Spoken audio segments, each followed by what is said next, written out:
Good morning, Elvis. How did the South African delegation receive the news that the country will be hosting the 2016 International AIDS Conference? Well, Elvis, the news that the country will be hosting the 2016 International AIDS Conference, it wasn't heard for the first time at the conference today. The South African delegation had known for a while that it would be hosting the conference, but obviously the rest of the world only found out today.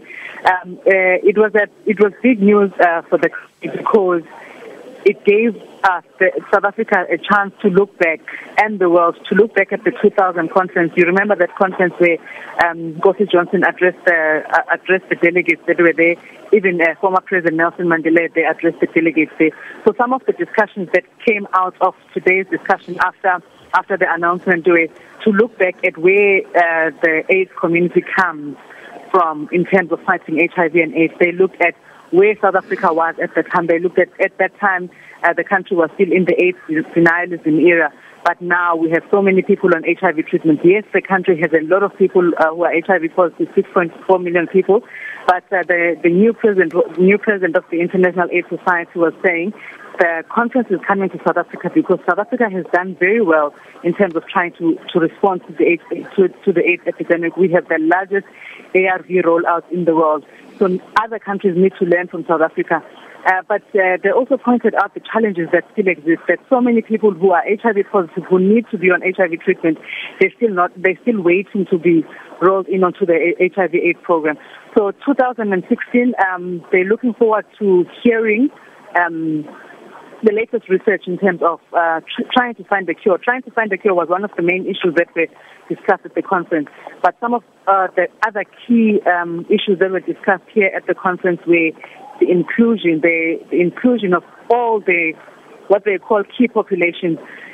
Key populations, they're referring to the sex workers, they're referring to men who have sex with men. Even Olive Shisana, who is the new chairperson of the AIDS 2016, that's one of the main issues that she raised, that she said South Africa will need to look at in 2016, the issue of including all of the key populations, because at the end of the day, if you're only dealing with what is referred to as normal people in our society, then you're excluding these other key populations where the HIV/AIDS epidemic is actually spreading.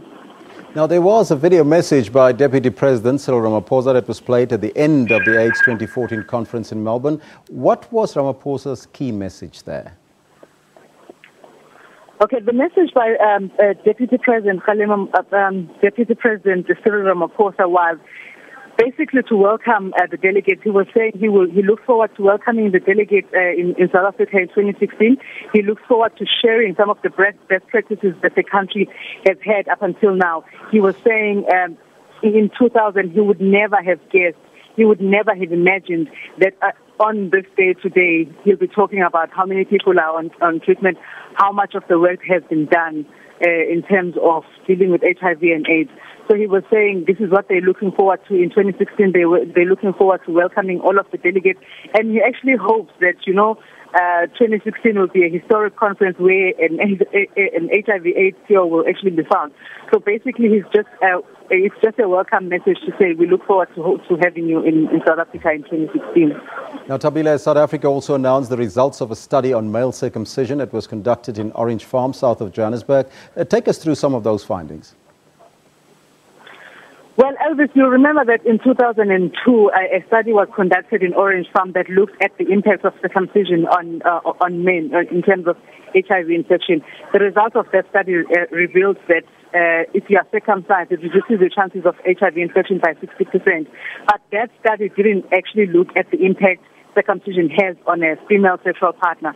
So after that, the National Institute for Communicable Diseases in South Africa and a French university, they conducted a study in 2007, 2010, and in 2012, looking specifically at women. They studied 4,500 women who had, some of them had uncircumcised sexual partners, some of them had circumcised sexual partners.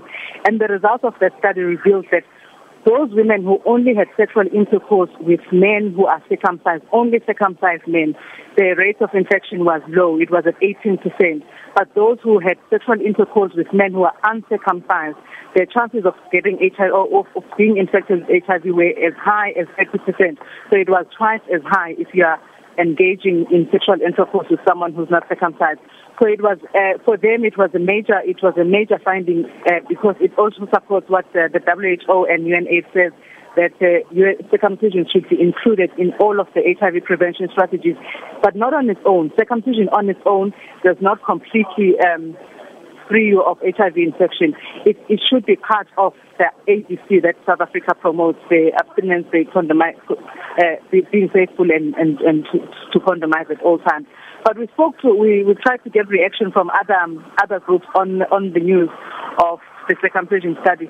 We spoke to a sex workers group that is based in Cape Town. They said while they welcome the findings, while the findings may be good in terms of protecting women, but they would still encourage sex workers to still use a condom with all of the clients that they get.